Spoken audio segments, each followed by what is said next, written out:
Aku tidak pernah meminta dilahirkan tanpa ayah dan ibu. Sejak kecil, dunia sudah mengajarkanku tentang kehilangan.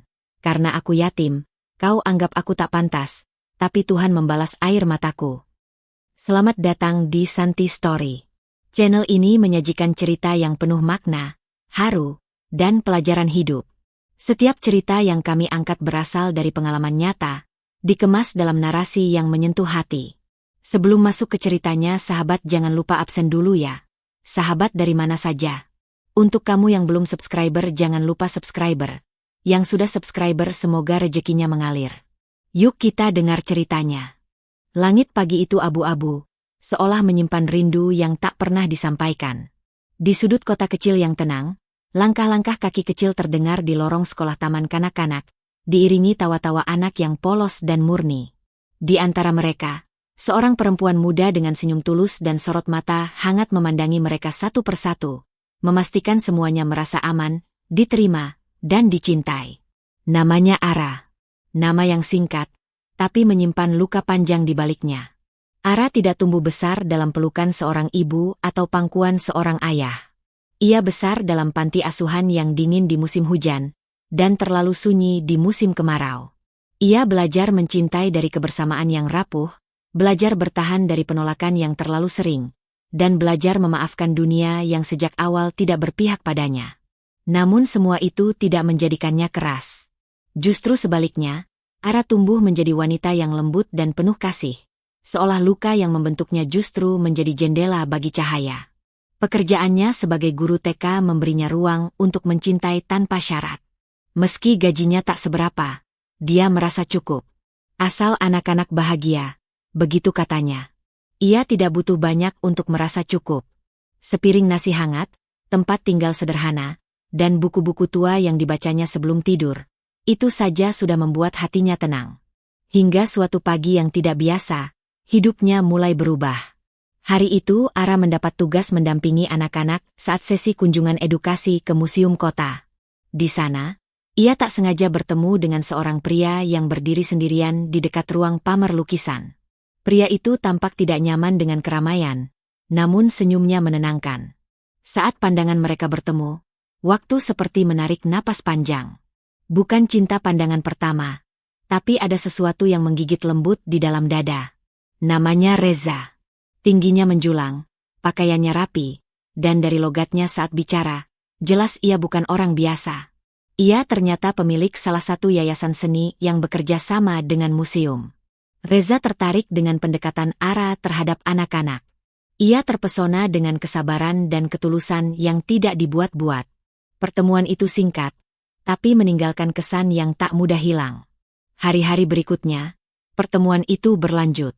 Awalnya hanya sekadar pesan-pesan singkat menanyakan kabar, lalu berubah menjadi obrolan panjang tentang hidup, masa kecil, dan mimpi.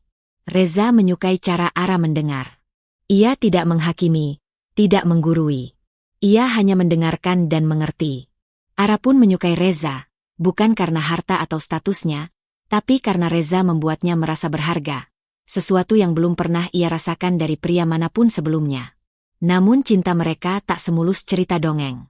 Ketika Reza mengenalkan Ara pada keluarganya, terutama ibunya, dunia yang tenang itu mulai bergetar. Bu Rina, ibunda Reza, seorang wanita yang sejak muda hidup dalam lingkungan elit dan penuh standar, tak bisa menerima kenyataan bahwa anak semata wayangnya jatuh cinta pada seorang gadis yatim piatu. Perempuan tanpa asal-usul, tanpa silsilah, bagaimana bisa berdampingan dengan keluarga kita? Za? Kata Bu Rina dengan nada tinggi. Ara mendengarnya secara tak sengaja dari balik tembok ruang tamu. Kata-kata itu menghujam lebih tajam dari pisau. Tapi ia tidak menangis saat itu. Ia hanya diam, menggenggam jemarinya sendiri agar tidak bergetar. Ia tahu dunia tidak selalu adil bagi mereka yang tak punya siapa-siapa. Reza tak tinggal diam. Ia melawan. Untuk pertama kalinya dalam hidupnya, ia berbicara lantang pada ibunya, mengatakan bahwa ia tidak mencintai nama besar, tapi mencintai hati Ara. Pertengkaran demi pertengkaran terjadi. Hubungan Reza dan keluarganya memburuk, tapi ia tetap teguh. Ia memilih Ara. Pilihan yang membuatnya kehilangan banyak hal, termasuk restu keluarga, Tapi ia yakin cintanya cukup untuk membangun masa depan. Pernikahan mereka berlangsung sederhana. Tak ada pesta mewah, tak ada tenda besar atau undangan kalangan atas. Hanya akad di masjid kecil, saksi dari dua sahabat Reza, dan air mata haru dari ibu asuh Ara di panti asuhan. Saat Reza mengucapkan ijab kabul, mata Ara basah. Bukan karena bahagia semata, tapi karena seluruh hidupnya seperti berkumpul dalam satu titik. Ditolak, disisihkan, lalu akhirnya diterima. Namun di sudut kota lain, ada seorang ibu yang menyimpan dendam diam-diam. Dendam karena status keluarganya telah dirusak oleh seorang perempuan yatim piatu yang kini menyandang nama keluarga mereka. Dan dendam seorang ibu, bila tak disertai kasih, bisa berubah menjadi luka paling dalam yang tak hanya melukai satu hati. Dan hari itu, langit kembali abu-abu. Tidak tahu apakah pertanda duka atau awal dari cahaya yang pelan-pelan datang. Pagi-pagi buta, dapur kecil di sudut rumah kontrakan yang mereka tinggali sudah terisi aroma tumisan sederhana. Ara berdiri di depan kompor dengan tubuh sedikit membungkuk, menahan rasa mual yang sering datang belakangan ini. Ia tahu tubuhnya berubah, dan ia yakin ada kehidupan kecil yang sedang tumbuh di dalam dirinya. Namun senyum itu tidak semegah dulu. Kebahagiaan itu tidak seutuh yang ia bayangkan saat pertama kali menikah dengan Reza. Sudah berbulan-bulan sejak mereka mengikat janji dalam kesederhanaan, tapi hubungan mereka perlahan-lahan seperti daun yang menguning, tidak langsung jatuh, tapi perlahan kehilangan warna. Reza semakin jarang pulang. Alasannya selalu pekerjaan. Kantor baru, tanggung jawab baru, proyek yang menumpuk. Tapi Ara tahu, itu bukan cuma soal pekerjaan. Sikap Reza berubah. Pelukannya dingin. Matanya tak lagi menyala saat menatap wajah Ara. Kata-katanya lebih sering singkat dan tanpa semangat. Bahkan ketika Ara akhirnya menyampaikan kabar kehamilannya, tak ada pelukan haru seperti yang Ara bayangkan. Hanya gumaman. Oh, ya? Jaga baik-baik, ya. Hari-hari setelah itu jadi lebih berat. Ara memaksakan senyum setiap kali Reza berangkat kerja dengan terburu-buru, tanpa sempat mencium keningnya seperti dulu. Ia mulai dihantui pertanyaan dalam hati. Apakah cinta itu sudah mulai luntur? Masalah tak berhenti di situ. Bu Rina, yang sejak awal menolak keberadaan Ara dalam keluarga mereka, tak pernah berhenti mencari celah. Sejak tahu menantunya hamil, ucapannya semakin tajam. Cepat sekali hamilnya. Kau pikir dengan begitu Reza tak akan meninggalkanmu? Ucapnya sinis saat Ara mencoba berkunjung membawa makanan. Ara hanya diam. Ia tak ingin menjawab dengan kemarahan. Ia hanya ingin diterima, walau sedikit. Tapi yang ia dapatkan hanyalah tatapan merendahkan dan gumaman yang terdengar jelas. Anak panti asuhan tetap anak panti, tak akan tahu cara jadi istri yang layak. Setiap malam, Ara menangis pelan di balik pintu kamar mandi agar tangisnya tak terdengar oleh siapapun. Ia menulis isi hatinya dalam buku harian kecil, satu-satunya tempat ia bisa jujur tanpa takut dihakimi. Di sana ia menulis tentang rindu, tentang lelah yang tak bisa dibagi, dan tentang harapan bahwa suatu hari Reza akan kembali menjadi pria yang dulu memperjuangkannya dengan sepenuh hati. Tapi dunia luar pun mulai ikut menyakiti. Bisik-bisik tetangga muncul tanpa undangan. Beberapa ibu-ibu di sekitar rumah mulai membicarakan dirinya, membandingkan dia dengan mantan-mantan Reza yang lebih sepadan dan lebih berkelas. Bahkan ada yang terang-terangan berkata, kalau bukan karena kasihan, tak mungkin Reza mau menikahi anak yatim tanpa latar belakang begitu. Satu persatu beban itu menumpuk. Tubuh Ara mulai melemah. Nafsu makannya hilang. Ia tetap pergi mengajar, tapi dengan langkah yang berat dan wajah yang pucat. Ia merasa seperti hidup dalam lorong panjang yang gelap, berjalan sendirian sambil membawa janin kecil di dalam tubuhnya. Suatu sore yang gerimis, Ara pingsan di halaman sekolah setelah mengantarkan anak-anak ke gerbang. Tubuhnya jatuh begitu saja di atas tanah basah. Kepalanya terbentur pinggiran paving, darah mengalir dari keningnya. Seorang guru lain berteriak panik dan segera membawanya ke rumah sakit. Reza tidak datang. Ia tidak menjawab panggilan atau pesan dari pihak sekolah. Telepon darurat dihubungi berkali-kali, tapi hanya masuk kotak suara. Ara terbaring di ranjang UGD dengan infus di tangan dan perut yang semakin nyeri. Dokter memberitahu bahwa kehamilannya tidak tertolong. Bayi itu tidak bertahan. Ia terlalu lemah, dan tubuh Ara terlalu lelah. Ketika akhirnya Reza datang malam harinya, yang ia temukan hanya ruangan kosong dan aroma cairan antiseptik yang menusuk. Ara sudah dipindahkan ke ruang rawat, wajahnya pucat, matanya kosong. Tidak ada pelukan. Tidak ada tangisan bersama. Hanya diam yang panjang dan dingin di antara mereka. Dan di dalam diam itulah retakan itu mulai nyata. Tidak lagi samar. Tidak lagi bisa disangkal. Ara memeluk dirinya sendiri malam itu. Ia menggenggam perutnya yang sudah kosong, dan di dalam hati ia bertanya, sampai kapan aku harus menahan semuanya sendiri? Sudah seminggu sejak Ara keluar dari rumah sakit. Rumah terasa lebih sunyi dari biasanya. Dapur tak lagi sering digunakan, kamar lebih sering gelap, dan suara Reza semakin jarang terdengar. Bukan karena ia tidak ada, tapi karena ia hadir hanya untuk lewat. Datang larut malam, pergi pagi sebelum fajar. Tak ada tanya, tak ada peluk. Hari itu, Ara mencoba mengajaknya bicara. Ia ingin membahas luka yang masih menganga, kehilangan yang belum sempat mereka tangisi bersama. Tapi baru satu kalimat ia ucapkan, Reza membentaknya dengan suara yang belum pernah Ara dengar sebelumnya. Jangan kamu pikir semua ini salah siapa, katanya dengan nada penuh emosi. Kamu terlalu lemah, terlalu rapuh. Hamil baru sebentar sudah jatuh sakit, sampai kehilangan anak kita. Kata-kata itu seperti pisau yang menancap tanpa ampun. Ara terdiam. Nafasnya tercekat. Ia bahkan tak bisa menangis, karena terlalu sakit untuk disangkal, tapi terlalu nyata untuk dilawan. Ia ingin berkata bahwa ia sudah berusaha menjaga dengan sekuat tenaga. Bahwa ia menahan sakit, lapar, dan tekanan demi bayi yang kini sudah tiada. Tapi mulutnya seperti terkunci. Reza tak memberi ruang untuk mendengar. Beberapa hari setelahnya, Reza semakin sering pulang dengan aroma parfum yang bukan milik Ara. Ia tak lagi berusaha menyembunyikan ketidaktertarikannya. Bahkan ponselnya sering ia tinggalkan terbuka di meja, seolah menantang Ara untuk melihat. Dan saat Ara akhirnya membuka layar itu, bukan karena curiga, tapi karena ingin tahu siapa yang sering membuat Reza tersenyum sendiri, dunia Ara kembali runtuh. Pesan-pesan mesra dari seorang wanita bernama Livia muncul berderet-deret. Kapan kita bisa berdua lagi? Aku rindu kamu, Za. Jangan terlalu lama bersamaku di belakang ibumu. Bahkan ada foto mereka makan malam berdua di restoran yang dulu menjadi tempat pertama Reza mengajak Ara berkencan. Darah Ara seperti berhenti mengalir. Jantungnya berdebar, bukan karena cinta, tapi karena nyeri. Ia menahan napas, menahan air mata, menahan amarah yang berdesakan di dalam dada. Ia menunggu Reza pulang malam itu. Tapi saat ia mencoba bertanya dengan nada hati-hati, Reza justru meledak. Jangan sentuh handphoneku lagi. Dasar perempuan curiga nggak tahu diri. Udah jelas kamu nggak bisa kasih aku keturunan. Masih juga nyusahin. Ara terpaku. Kata-kata itu lebih dari sekadar kemarahan. Itu penghinaan.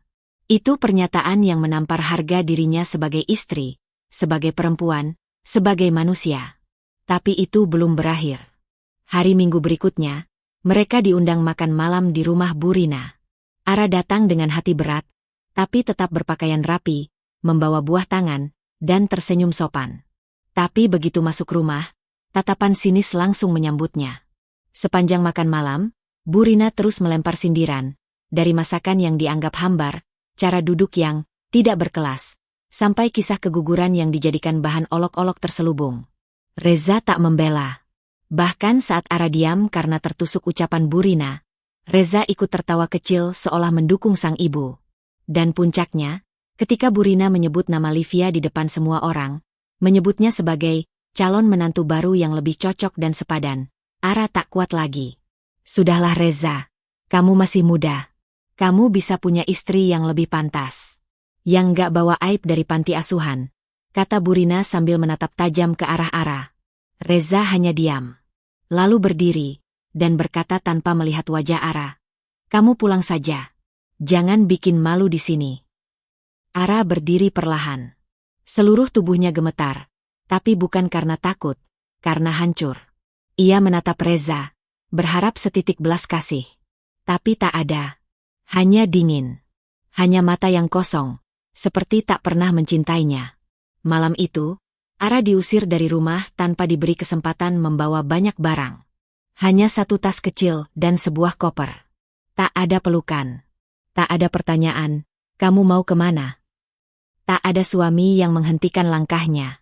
Ia berdiri di depan pagar rumah besar itu, di bawah gerimis kecil yang turun perlahan. Tak tahu harus kemana. Dunia yang dulu menjanjikan cinta, kini menelanjangi kenyataan bahwa dirinya dianggap tak lebih dari beban. Dengan langkah lemah, ia akhirnya memutuskan untuk kembali ke tempat yang paling mengenal sunyinya, panti asuhan lama. Pagi menjelang saat ia tiba. Pintu dibuka oleh seorang pengurus lama yang masih mengingat wajahnya. Ara, suara itu parau, terkejut. Kamu kenapa, nak? Ara tak menjawab. Ia hanya tersenyum tipis, lalu air matanya tumpah. Pelan, namun deras. Tangis yang tak bisa ia bendung lagi. Tangis karena cinta yang dikhianati. Karena rahimnya yang kosong. Karena harga dirinya yang diinjak. Ia berdiri di tengah ruang tamu panti yang dulu menjadi tempatnya tumbuh. Kini ia kembali, bukan sebagai anak-anak yang belum tahu luka, tapi sebagai perempuan dewasa yang membawa luka, kehilangan, dan rasa tidak dihargai, sebagai manusia. Langit senja di atas panti asuhan itu seperti menyimpan 1000 makna. Cahaya oranye lembut menyelinap lewat celah jendela kamar sederhana tempat Ara tidur, menciptakan bayangan tenang yang kontras dengan hati yang pernah berkeping. Sudah 2 bulan sejak ia kembali ke tempat ini. 2 bulan sejak ia pulang dalam keadaan hancur, dan tak lagi berharap apapun dari dunia. Tapi waktu, bagaimanapun pedihnya, selalu menyisakan ruang kecil untuk bertumbuh. Ara mulai bangkit perlahan. Ia kembali mengajar di taman kanak-kanak kecil dekat panti, bukan karena butuh uang, tapi karena rindu pada tawa anak-anak yang polos dan tulus. Rindu pada masa di mana ia merasa berguna, bukan sekadar menjadi luka bagi orang lain. Suatu malam, saat hujan turun deras dan suara petir bersahutan, Ara duduk di depan laptop tua milik panti. Jari-jarinya gemetar saat membuka halaman media sosial yang dulu hanya ia pakai untuk memantau kabar. Malam itu, entah kenapa, hatinya terasa penuh. Bukan dengan amarah, bukan juga dengan dendam, tapi dengan sesuatu yang mendesak ingin dikeluarkan. Ia mulai menulis. Aku pernah dianggap tak pantas hanya karena aku yatim. Pernah kehilangan anak karena kata-kata yang menyakitkan. Pernah diusir seperti bukan siapa-siapa. Tapi aku masih di sini. Masih hidup. Dan aku ingin bertahan, meski dengan hati yang tak lagi utuh. Kisah itu ditulis tanpa menyebut nama. Tanpa menyudutkan siapapun. Hanya sebuah kisah perempuan biasa yang pernah mencintai, pernah dihancurkan, dan kini mencoba berdiri kembali. Ara mengunggahnya dengan hati berdebar, lalu menutup laptop, tak berharap banyak. Ia hanya ingin mengeluarkan beban. Namun tak disangka, dunia membalasnya dengan pelukan. Dalam hitungan hari, tulisan itu menyebar luas. Komentar datang dari ribuan orang, perempuan, pria, bahkan anak muda yang merasa terhubung dengan luka-luka dalam kisah itu. Banyak yang menangis membaca kisahnya. Banyak yang mengaku mendapatkan kekuatan baru untuk keluar dari hubungan yang menyakitkan. Ara menangis saat membaca satu komentar. Aku tidak kenal kamu, tapi kamu menyelamatkanku dari keputusasaan. Terima kasih karena mau bertahan. Tawaran mulai berdatangan. Media nasional ingin mewawancarainya. Seorang penerbit menghubunginya untuk menjadikan kisah itu buku. Bahkan sebuah stasiun TV besar mengundangnya ke acara talk show bertema, Perempuan yang Tak Menyerah. Ara, yang dulunya dipandang hina karena asal-usulnya, kini menjadi simbol kekuatan dan keberanian yang tak disangka. Hari itu, saat ia duduk di sofa studio televisi dengan cahaya sorot lampu di wajahnya, Ara mengenakan pakaian sederhana warna krem dan jilbab yang rapi. Wajahnya tetap tenang, matanya teduh. Ia bicara dengan suara pelan namun dalam. Aku tak ingin dihormati karena kisah sedihku. Aku hanya ingin setiap perempuan tahu bahwa kita pantas dicintai tanpa syarat. Kita layak dihargai meskipun kita tidak punya apa-apa. Sementara itu, di sisi lain kota, Reza hidup dalam bayang kehancuran. Usaha milik keluarganya ambruk setelah partner bisnis mereka kabur membawa uang besar. Livia, wanita yang dulu ia pilih atas desakan ibunya, meninggalkannya begitu tahu Reza mulai terpuruk. Ia pergi tanpa menoleh, seperti ia tak pernah ada. Bu Rina jatuh sakit. Stroke ringan menyerang separuh tubuhnya. Ia kini duduk di kursi roda, tak bisa lagi bicara lancar. Rumah yang dulu ramai, kini sunyi, dingin, dan penuh penyesalan. Reza hidup seperti hantu di rumah itu. Setiap sudut mengingatkannya pada Ara. Pada suara lembut yang dulu menenangkan. Pada wajah yang selalu mencoba memeluk semua masalah dengan diam. Pada kesabaran yang dulu ia anggap kelemahan. Dan saat ia membuka media sosial, wajah Ara muncul di beranda. Wawancaranya viral. Kisahnya ditonton jutaan orang. Reza membaca setiap paragraf itu dengan dada sesak. Ia tahu, setiap kalimat adalah potongan dirinya. Potongan kesalahan yang tak bisa dibantah. Potongan luka yang pernah ia torehkan, lalu tinggalkan begitu saja. Malam itu, Reza tak bisa tidur. Ia duduk di mobilnya selama 2 jam di depan panti asuhan, menggenggam tas kecil berisi permintaan maaf yang ia tulis sendiri. Hujan turun lagi, seperti malam saat Ara diusir. Tapi kali ini, Reza turun dari mobil dengan langkah gemetar. Pengurus panti memanggil Ara. Dan untuk pertama kalinya setelah semuanya, mereka berdiri berhadapan lagi. Wajah Reza tampak lebih tua, lebih letih. Ia menunduk, lalu berlutut. Ara, aku salah. Aku kejam. Aku buta. Aku bodoh. Aku kehilangan segalanya. Tapi yang paling menyakitkan, aku kehilangan kamu, perempuan paling sabar yang pernah Tuhan beri padaku. Tangisnya pecah. Tubuhnya bergetar. Suara hujan mengiringi tangisan laki-laki yang dulu pernah merasa paling benar. Ara memandangnya dengan tenang. Bukan karena tidak merasa apa-apa, tapi karena air matanya sudah lama kering untuk Reza. Ia menghela napas pelan, lalu bicara tanpa gemetar. Aku memaafkanmu, tapi aku tidak lupa siapa aku saat bersamamu. Suara itu lembut, namun penuh makna. Tidak ada dendam. Hanya ketegasan bahwa Ara yang berdiri di hadapan Reza hari ini, bukan lagi perempuan yang mudah diinjak. Ia tak menutup pintu, tapi juga tak lagi berdiri di ambang. Kini, dialah pemilik langkah. Bukan karena ingin dibalas, tapi karena Tuhan telah mendengar air matanya.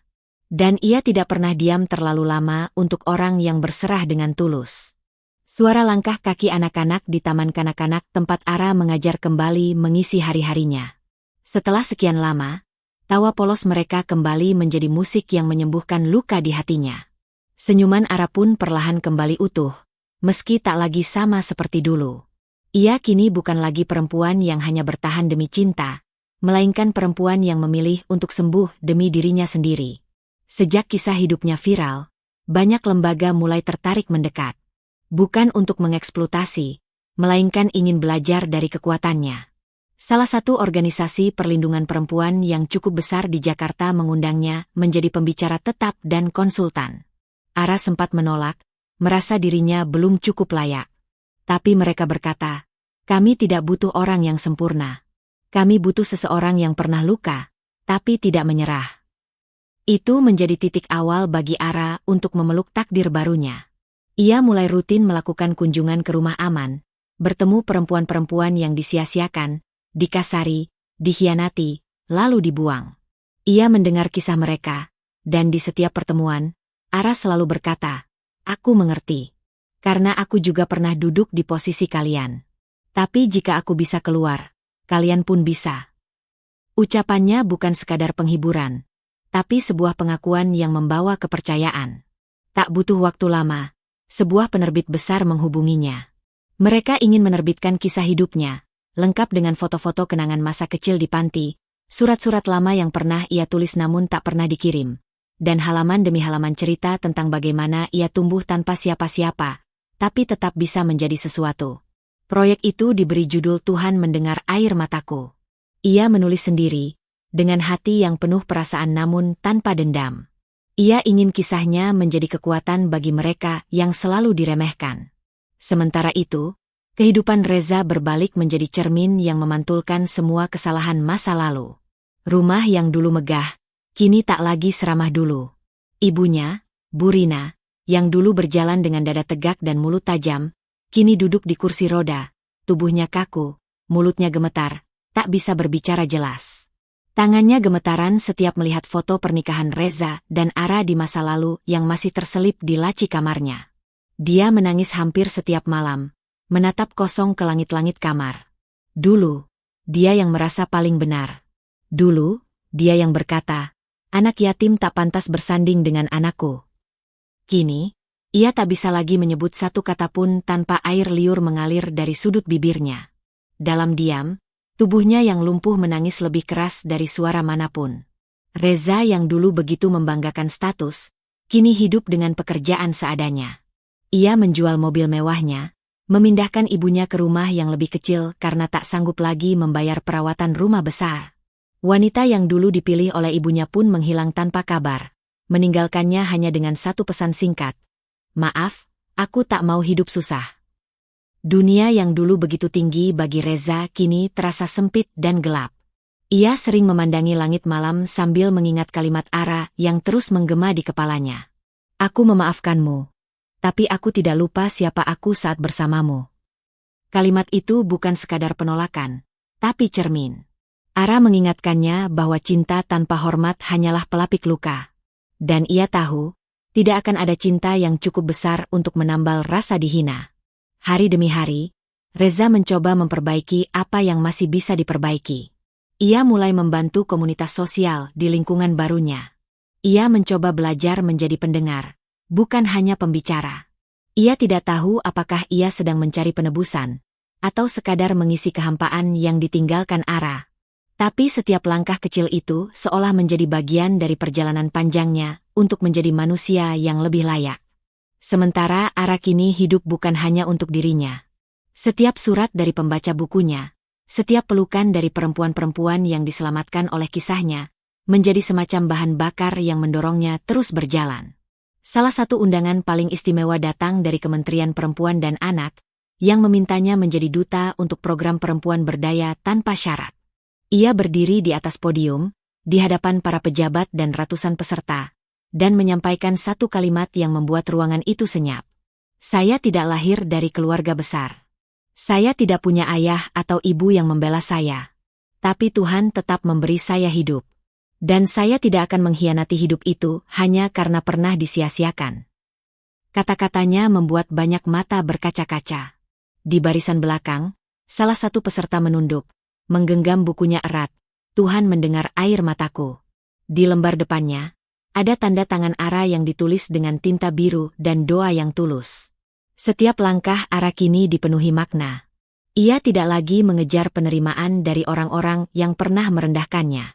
Ia tidak lagi hidup untuk membuktikan apapun. Kini ia hidup untuk menjadi cahaya. Bukan cahaya yang menyilaukan, tapi cahaya lembut, yang bisa menyentuh luka orang lain, tanpa menyakiti. Yang bisa menemani perempuan-perempuan sunyi melewati gelap, seperti ia pernah lakukan dulu sendiri. Dan dalam setiap cahaya itulah, Ara sadar, ia tak pernah benar-benar sendirian. Karena Tuhan memang mendengar air mata yang jatuh tanpa suara.